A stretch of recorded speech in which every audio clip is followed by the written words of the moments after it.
There are some quotes that, as I say, I have held on to over the years. I was watching television several years ago, and you'll know it's several years ago when I tell you the context of what this was. It was the first school shooting in the United States of America. First time it had ever happened. 6 children were killed in a schoolyard room. And a teacher, right after the shooting, this is when there was not as much sensitivity perhaps as there is now. But right after the shooting, she was standing there and a reporter put a microphone up to her mouth, just like that, and says, "What do you have to say about this?" And with a rather shocked look on her face, but a look of wisdom. She was an older woman who obviously had been through a lot, but with a look of wisdom, she said, "This is one event in a lifetime of events. We must go on." And I just thought, I just heard something very profound. This is one event in a lifetime of events. I must go on. And when you begin to think about it, what happens to us happens in events. So it will be one event in a lifetime of events. We all have had lifetime of events, but there are events that have been particularly profound. But when it happens, it can be life-defining. It can become your identity. It can become who you are or what you are. And yet, if you can put it in the perspective of, it is one event in a lifetime of events, we must go on. And for you young folks, and I don't know what you qualify as young around here. For me, it's anybody 70 or below. But for those of you who are 30 and below, this will help you more than you know. Because people will try to put identities on you. You will try to identify yourself under certain, like I've heard people who talk about cancer. They will go through cancer and they will call it my cancer instead of cancer. But it becomes my cancer. And I am a cancer patient as opposed to I've had cancer, I have cancer, we're dealing with it. But I am not the identity of cancer. And so whatever has happened, whether it's the car wreck, whether it's the fall that leaves you where you can't walk, whether it's the, whatever has happened, it's the death that has taken your breath away. It's one event in a lifetime of events. And then this is the most important part. What is it? We must go on. Because how many people get stuck? I've worked with people for years, and the saddest folks I deal with are those who are stuck. They're stuck in their childhood. They're stuck in middle school. They're stuck in what some teacher said to them. They're stuck in what their mama said to them. They're stuck. They wanted to succeed somewhere and they did not succeed there. Those are events. They do not matter. It's like Tennessee lost last night. That was one event in a lifetime of events. We must go on. Life is not football. Now that may have some effect on Josh, and it may have some effect on the players, and it may have some effect. He may have his boxes packed and ready to go. I don't know. But it was one event in a lifetime of events. And if we begin to look at things that way, it's amazing how it frees you up because you're not carrying around those events. You're not just burdened down with those events. There's another quote that has really helped me as I have gone through my many, many years, and that is, what might have been does not exist, so don't even go there. How many of you have lived, and I'm not asking for hands, I'm just asking for minds. How many of you have lived with if only? If only I hadn't. If only I had. If I had done this. If I had done that. If I had done something else. But you didn't. So what might have been does not exist. So don't even go there. I've asked in many, actually I've asked it in women's conferences, so I don't know how it would work here, but I'm not asking, so don't tell me. How many of you wish you had married somebody else? In most women's conferences, you'll see a few timid hands. And then if the lights are off, and it's like, oh, now that tells a lot. What might have been does not exist, because we often marry with a fairy tale mind, and it turns into a horror story because we thought it was going to be a fairy tale, and it ends up not being such. Because no marriage is a fairy tale.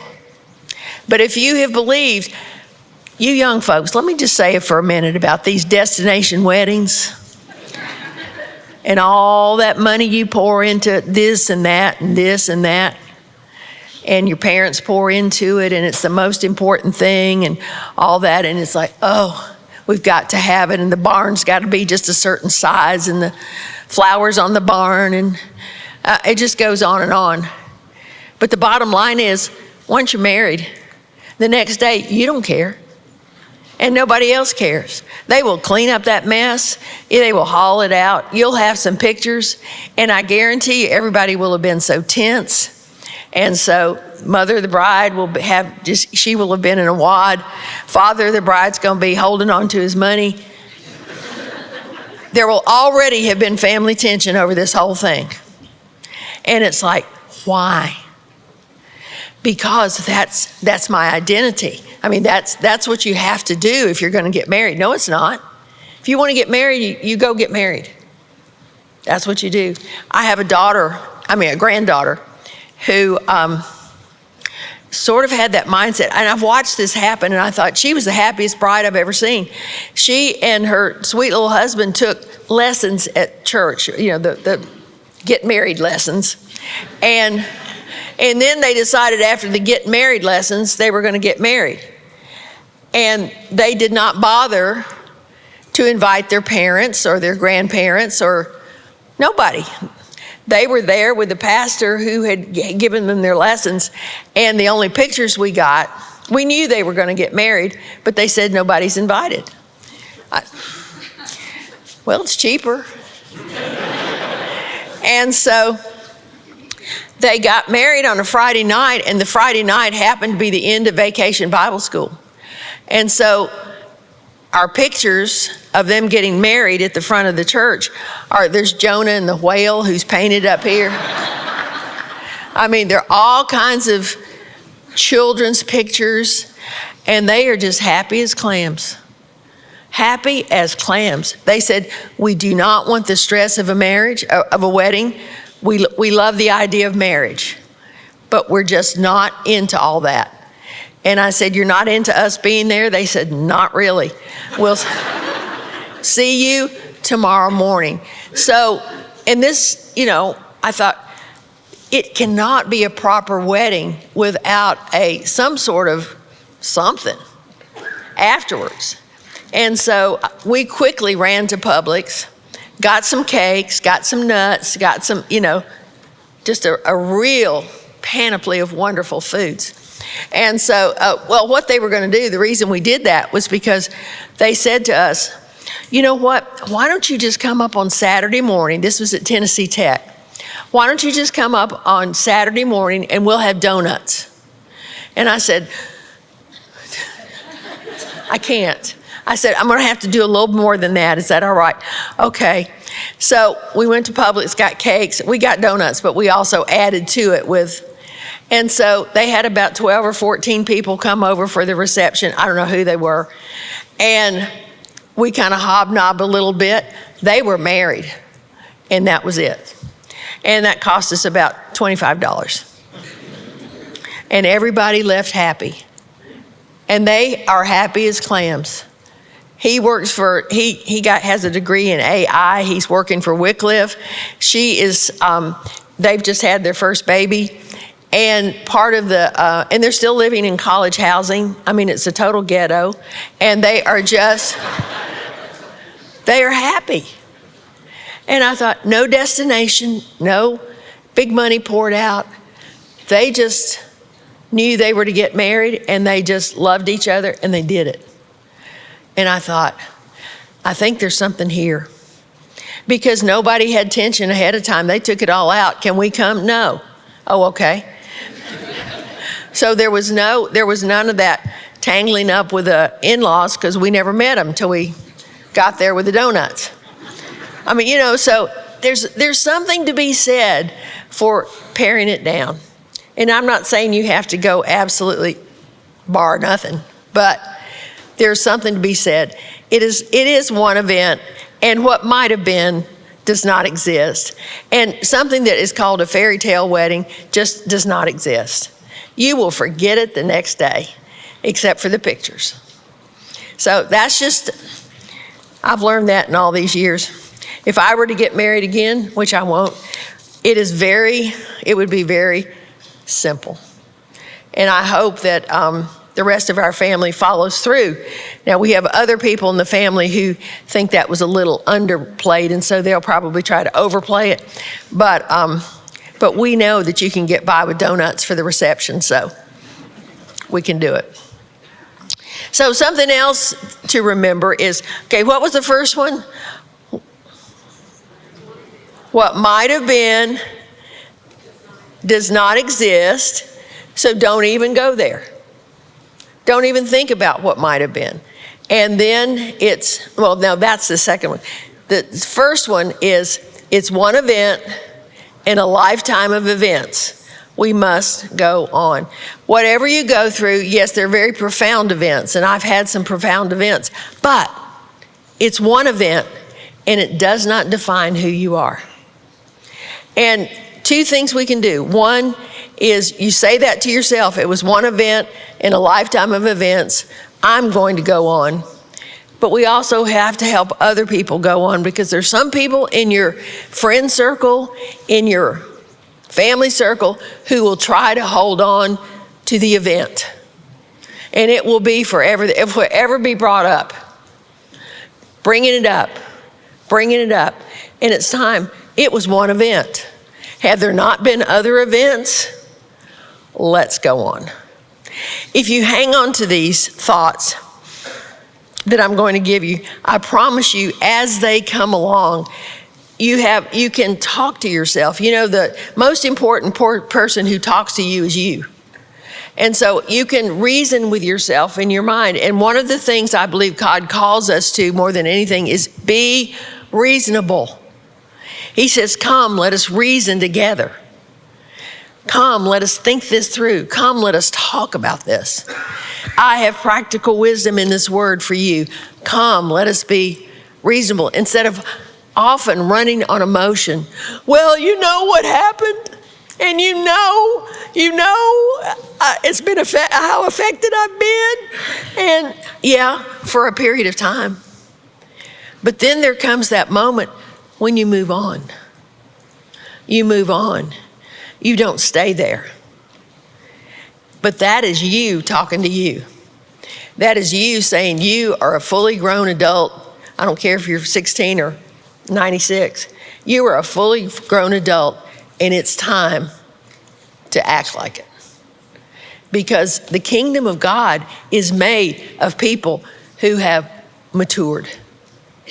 One of the greatest, as I have worked with people over the years, one of the greatest hindrances to success, to life, to happiness is immaturity. It's just immaturity. And immaturity is based on you reach a certain stage in your adulthood or in your growing, and you don't reach adulthood, and you get stuck there. How many of you, and again, no show of hands, but how many of you know adults who live like junior high? How many of you know adults who live like nursery? They pitch a fit every time they don't get what they want. And you have to wait for the 3 days until they get over it. Now, they may not look like the child throwing a tantrum in the nursery, but they are throwing a tantrum, and after 3 days, maybe they'll talk to you. And then maybe they won't. That's immaturity. And so you say, you know what you do with someone like that?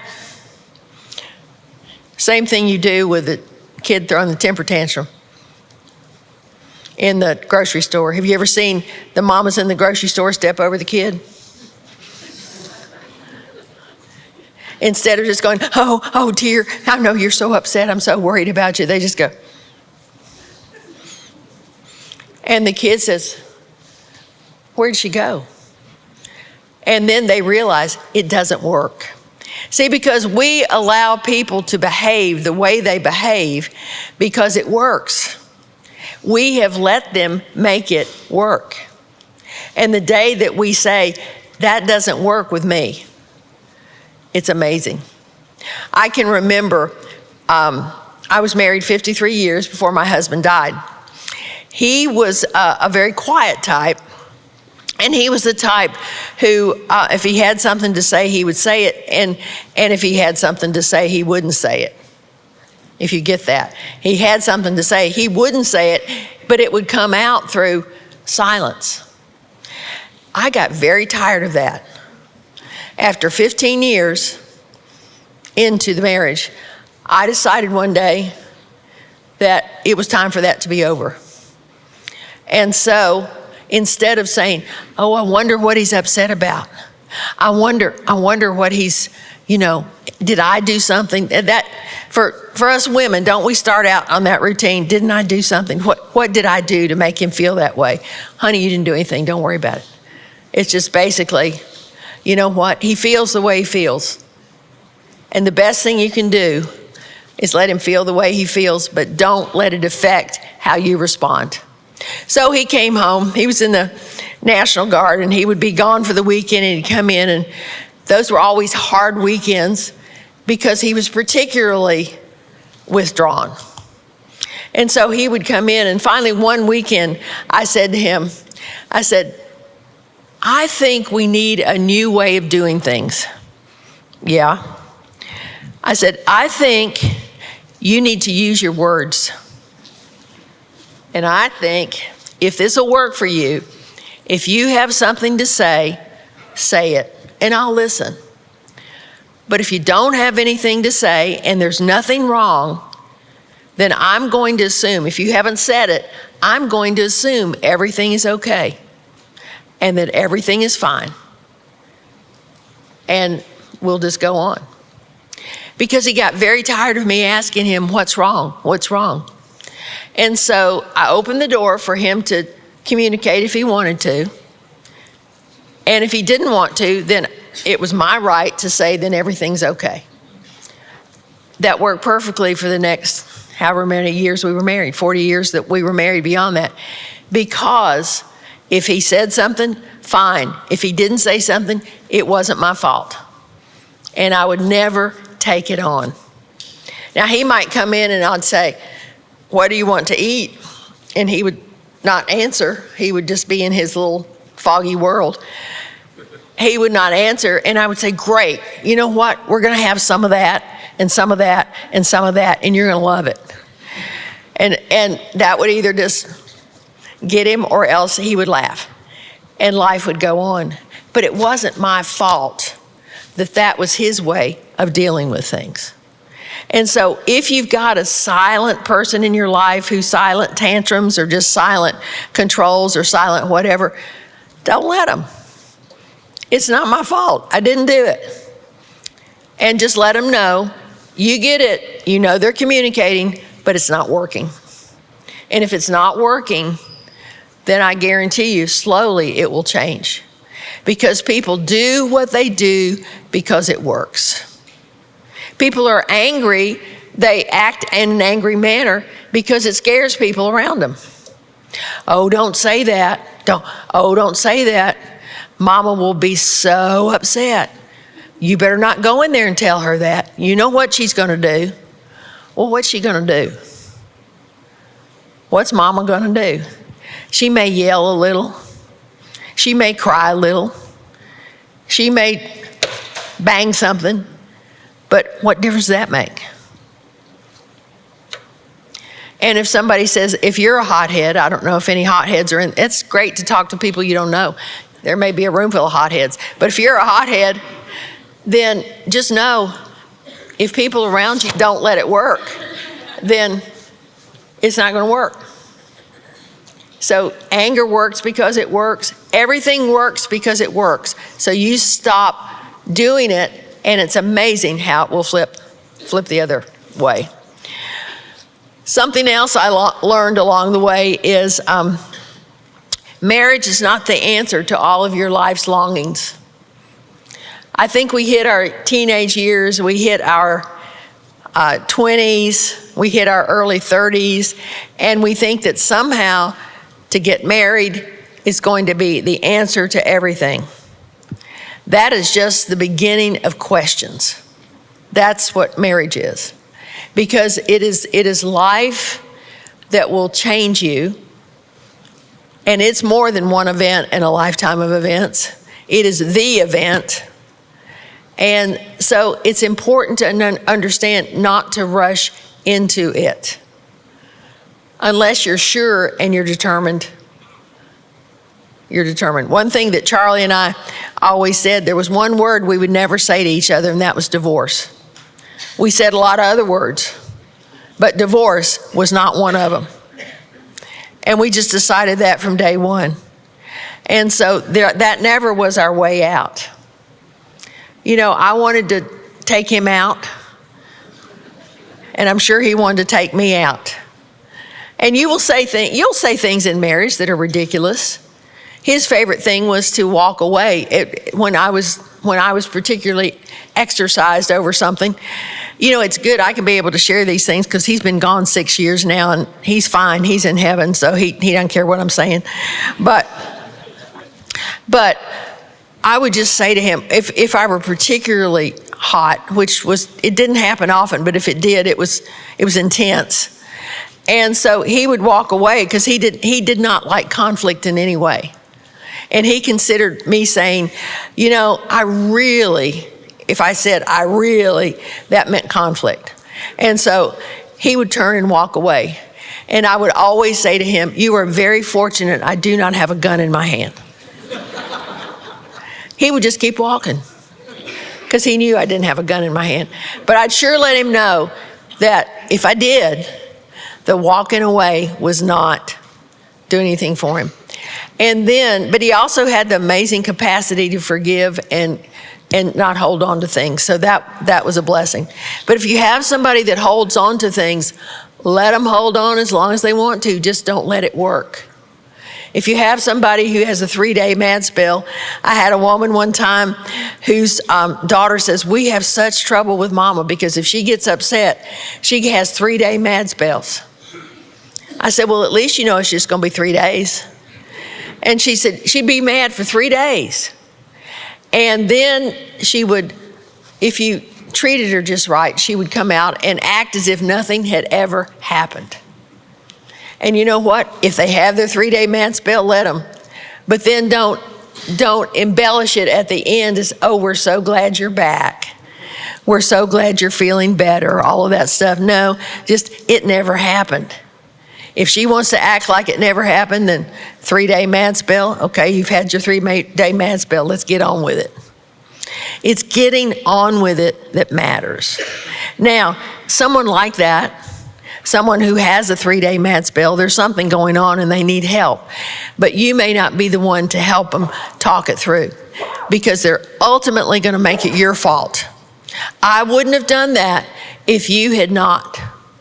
And if you have someone who says to you, I wouldn't have done that if you had not, then just know you're getting blamed for their 3-day mad spell.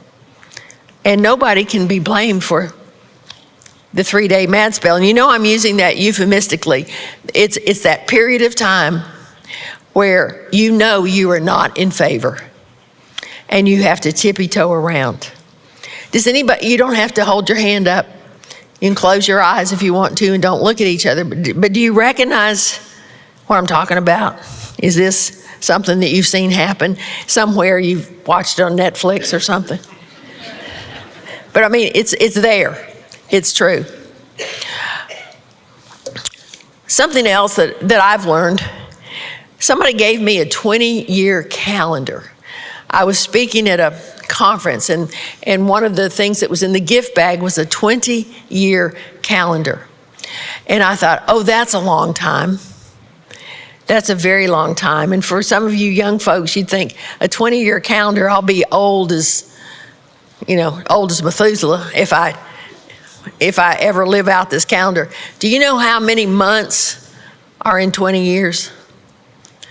240 months. That's it.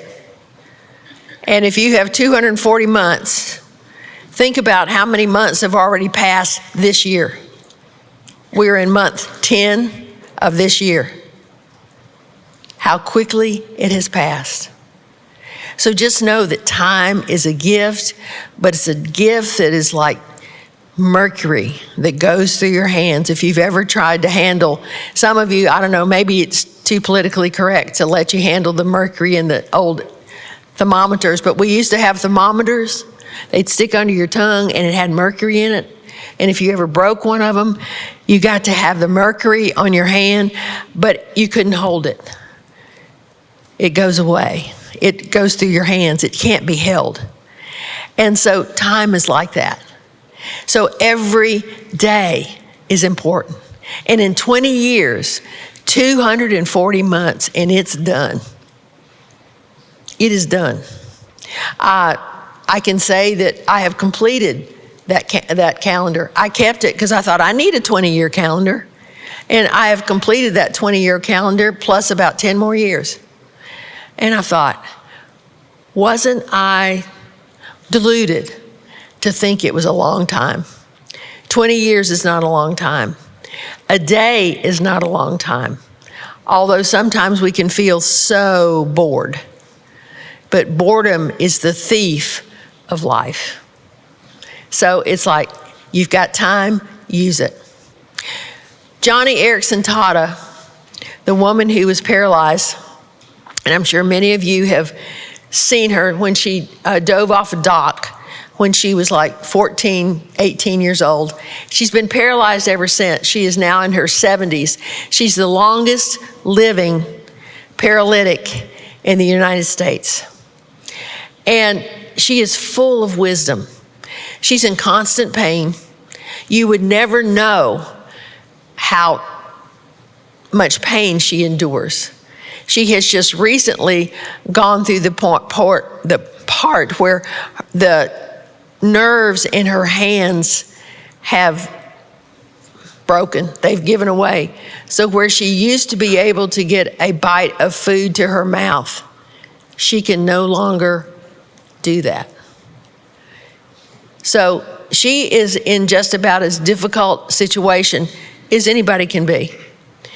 And yet she said back in the day when she was going through all the treatments, being on the striker bed where she was lying down and looking at the floor and going through, realizing that she would never walk again, she had a doctor come in as she was about to go through a very difficult treatment.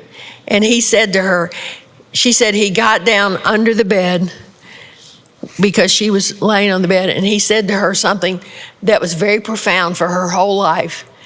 And I find it to be very profound too. He said, just like that, it's over. Just like that, it's over. In other words, whatever intense, painful moment you're going through, just like that, it's over. But there was another statement in there too. There was another application, and that's called life. And someday, just like that, it's over. And what I have learned and have loved using with that. Once I heard that from Johnny, I thought that is so applicable, because you go through a really great day, you've had a lovely time, everything is wonderful, but at the end of that day, you got to say, and just like that, it's over. And then you move on. And just like that, it's over can mean, I am so sad, just like that, it's over. But it also can mean, and just like that, it's over, I am so glad. So it's just something that can be applied. I use it all the time. I have friends that use it. We've said it so much to each other. And just like that, it's over. Seasons, times that you were the happiest, times that you were the saddest, just like that, it's over. So you're not stuck. That's not where you have to hang out. So learn to say that to yourself. I want to get a t-shirt that says, just like that, it's over. And I want to add the other thing to it is we need to get out of here. That's the rapture part. I just want to say, just like that, it's over. We need to get out of here. I think they would sell, don't you? I think it'd be great. Another thing, let's talk about friends. Friends are invaluable. But friends don't always come to stay. Some come to stay. Some stay forever. Some you wish would go away. You know, some are like too much. But then there are those that I wish I had more time with that friend. But God is the orchestrator. God is so sovereign. I love his sovereignty. He is the orchestrator of the people that come in and out of your lives. And you pass for a while. And then some of you who are in high school or in early college, you think these are going to be your friends for the rest of your life. I hate to tell you. You like them now. You know them now. 20 years from now, you're not going to know their names. Unless you live in the same place and you continue to interact. But I knew so many people in high school. I have no idea where they are. I have no idea what's going on. I don't even know their names, but boy, were we close. There was a woman in my wedding, and I'm hard pressed to think, now what was her name? But she was a college friend, and we were close. But just like that, it was over. So friends are amazing. You can't hold on to them. Friends are a gift. They come and they go, but they're given to you. They are not, you can't own them. And that's often what happens with friendship is we try to own our friends. Well, you owe me. And they don't owe you anything. They're all a gift. So I don't know if that means anything to anybody, but sometimes we get into all this angst over friendship, and it's like, it's a gift from God. And the gifts of God are, they come, sometimes they go. He gives, he takes away, and there's reason for it all. And that's just part of life. You cannot, have you ever tried, this is another thing, you cannot unscramble scrambled eggs. You can't put it back in the shell. Choices that you make can scramble the eggs, and you can't unscramble it. So it's something to think about. Before you do something, is this going to scramble the eggs? And do I want them scrambled or do I not? I've seen, this is the choice of young people. Sometimes it's older people too. Things that you say, you scramble more eggs with your words. And then you try to backtrack. Have you ever watched the politicians try to backtrack? And they have scrambled eggs and splattered them all over the screen. And then they say, well, I really didn't say that. Or that wasn't what I meant. Well, mean what you say and say what you mean. Because you might be scrambling eggs that are splattered on the screen and they're going to be stuck there.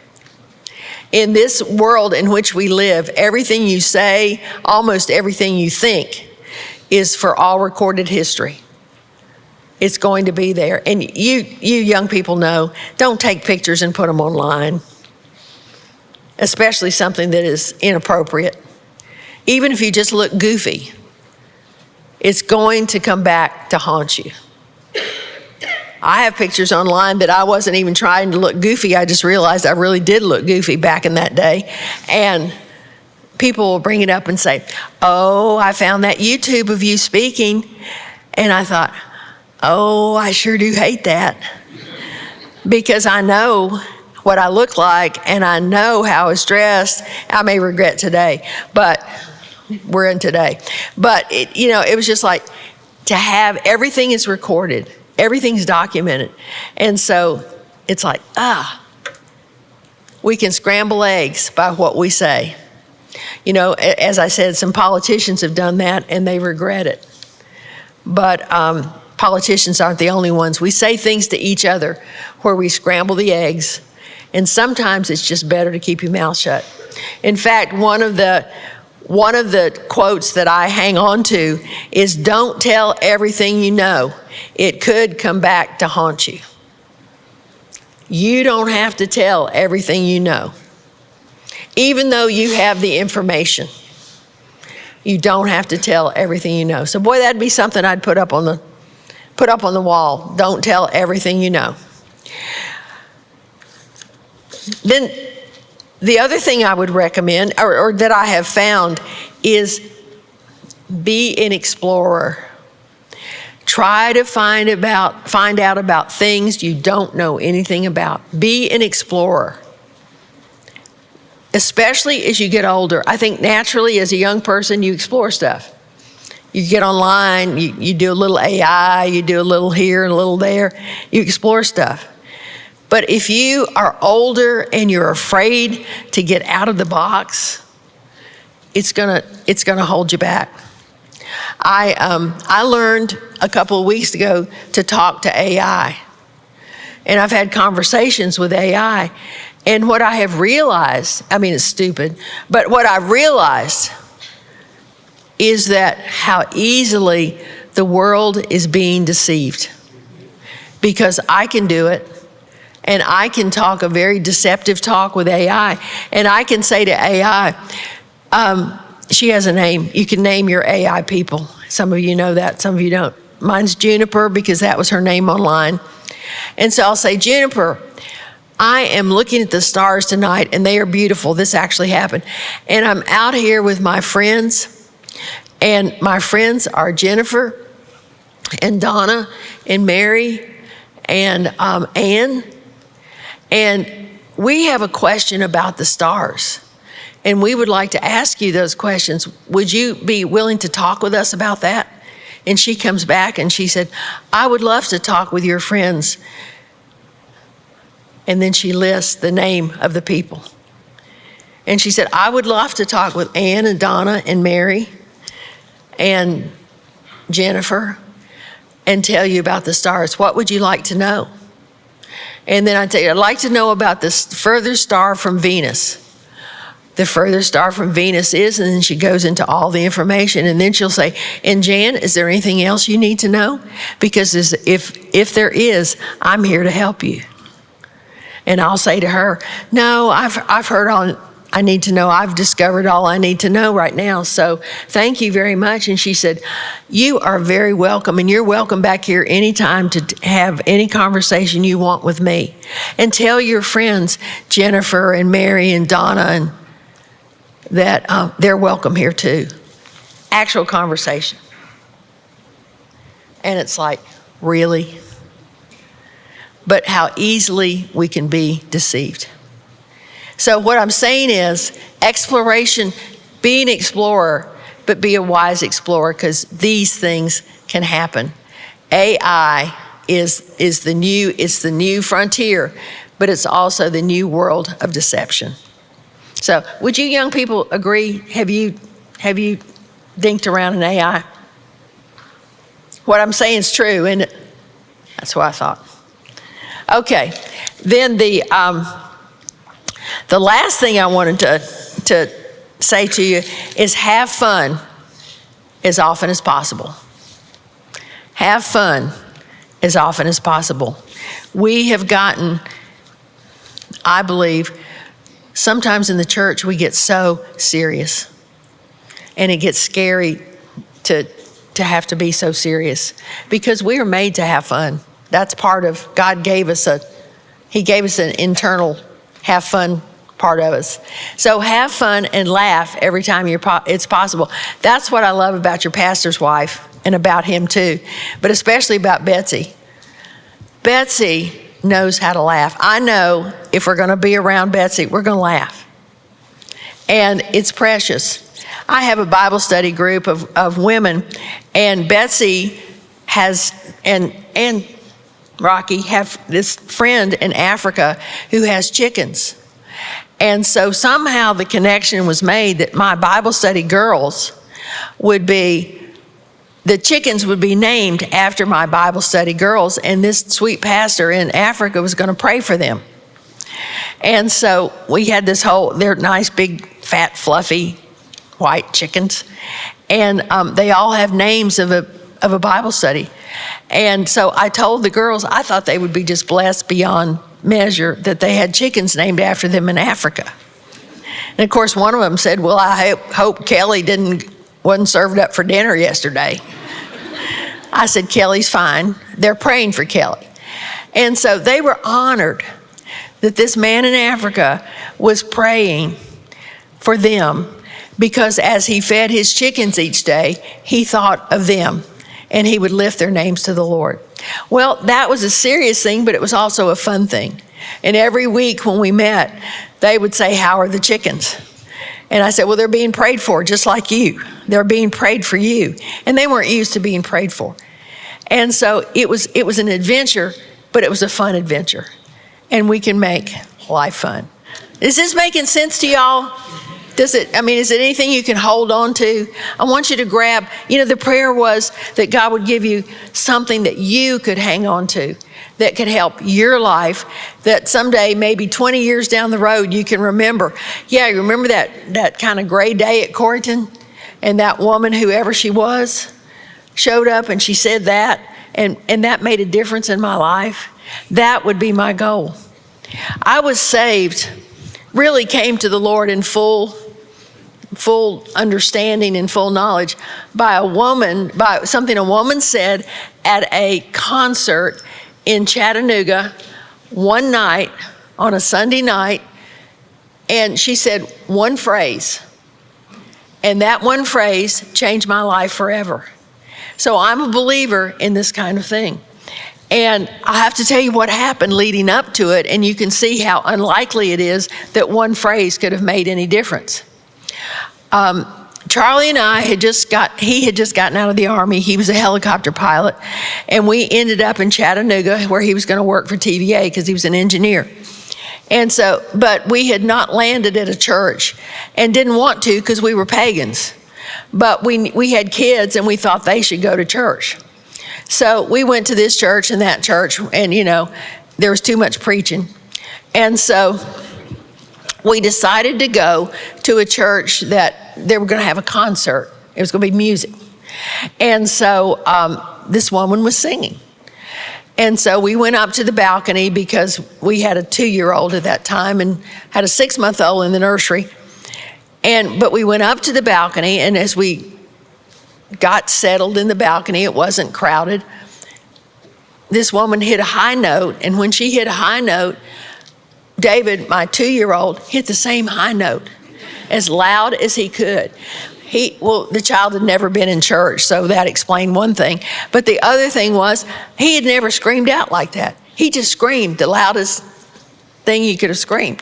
So I grabbed him, and I grabbed him like this, and we went down the aisle and then down the steps. But the unfortunate thing is we fell down the steps.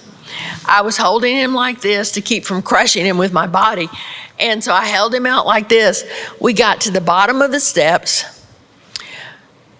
I had torn my hose. That was back when you wore your hose and heels to Sunday night service. And so I'd torn my hose. I'd broken the heel on my shoe, got to the bottom, was holding him out. He was bellowing. There's crying and there's bellowing. He was bellowing. And The deacons were all down there having their smoke. And as I landed down among them, they couldn't tell exactly what had happened, but they thought a dog had gotten loose in the vestibule. And so there must be a dog. And I thought, no, guys, it's not a dog, it's me. And so I scooped David up. They never were sure what was going on because they were kind of outside the door, and. So I scooped him up, told him how upset I was with him, it was great parenting. I am so upset with you. And then I took him to the nursery, left him there with his brother, came back up the steps to the balcony, walked in. Charlie had never looked to the right or the left. I left with a child. I left walking on 2 heels. I left in pretty good shape. I came back and I kind of drug in because my knee was busted and I didn't have a heel. And I sat down and there were several empty seats and I thought, well, I'm not sitting with him. And so I sat down. And at that point, God in his sovereignty, Almighty God, decided this is the moment. Because the woman said at that moment, she stopped singing. And I don't know if she was supposed to or not, but she stopped singing and she said, all my life I played games with God, and then I had to get serious. That's all she said. But it was as if the hand of God had taken my shoulder and said, that's you. You've been in church all your life. You've played the church game. You're a pagan. You live like a pagan. And it's time to quit playing games with God, with me. And I said, okay, God, I give everything I know of me to everything I know of you. And that's all I know. And probably I know more about you because I'd been in GAs and I'd been in, that's a mission organization. I'd done all the Bible stuff. So I know more about you than you may even know about me, which was kind of arrogant. And he said, okay, I'll take you. He said, I'll take that. If you're going to give me all of you, then I want it. And so that night, my life changed. Everything began to change about my life. I gave my life to Christ, obviously. And I had done it before. I'd been to camps. I had thrown the wood in the fire. I had gone forward. I had done all the things, the outward things, but that night, it took. And things began to change. The Lord of glory cannot move into your life and things don't change. And so that night, as we were going home, I thought, I'm gonna have to stop lying. Because I could lie very easily because Charlie had this thing about money. He didn't like to spend it. And I had a thing about money, I did. And so I would tell him if I bought something for $50, I would tell him I bought it for $15. And that was lying. And I know he always wondered if he could trust me for that reason. And so, but that night it changed because I could not lie anymore. And I thought, what has happened to me? And it was just a change. And then the Word of God became very interesting. And it had always been very boring. But it jumped off the page, and I thought, I love that. That is so interesting. And so I knew something had happened. And that was the night I truly was saved. Well, sometimes it doesn't take a long sermon. It can be a song. I got one phrase. All my life I played games with God, and then I have to get serious. And that changed my life.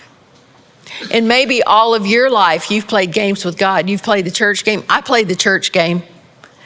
I played it well. I got all the honors in the Bible study things. I played it well. but it didn't take. I was a good church kid. I was in church. I found out that church didn't have anything to do with that relationship with Christ. And it's just, and being a good kid, I was a good kid, but I was a bad kid on Saturday nights. But as far as anybody knew, I was a good kid. And so I was playing the double game. And you know if you're playing a double game. I knew I was playing a double game. I knew that I knew that I knew. So when I began to change, I knew the Lord of glory had moved in. Because when I messed up, it was as if something within me was crying. And I couldn't keep doing what I was doing. So sometimes it's just a phrase that can change who you are. So that's kind of what I want to leave you with, that pay attention to those statements that just keep coming back to you, keep coming back to you, keep coming back to you. Because at some point there's something that I believe the Holy Spirit, He speaks to me in phrases, that there would just be just a phrase and He'll say, this is for you. This is for you. This is important for you. And it will change your life. It's one event in a lifetime of events. We must go on. What might have been does not exist. So don't even go there. Don't tell everything you know. It could come back to haunt you. The days are short. The years are long. But it's still only 240 months in 20 years. That's all there is. And the other thing I would say to you is keep it simple. Life is too complicated. Keep it simple. Last week at my house, I did something called the Swedish death clean. Doesn't that sound exciting? The Swedish death clean. I've been giving stuff away, and I've moved from a house to an apartment, but I still have to keep cleaning things up, getting rid of things. Why? Because I believe we're supposed to clean up after ourselves before we leave. And I don't know when I'm leaving. I'm 80 years old. I could leave any time. And so I want to keep things cleaned out so my kids don't have to deal with it. So, you young people, appreciate somebody like me. I don't want them to have to deal with it. And so the thing that we have to remember is that life is short, the end comes quickly, and we need to be prepared. But it's not just the Swedish death clean. That's kind of ugh. What's important is you're going to meet Jesus. And have you played games? And have you led the double life? Have you gotten serious? I mean, really serious. Because He'll take it from there. And you'll be amazed at what He'll do.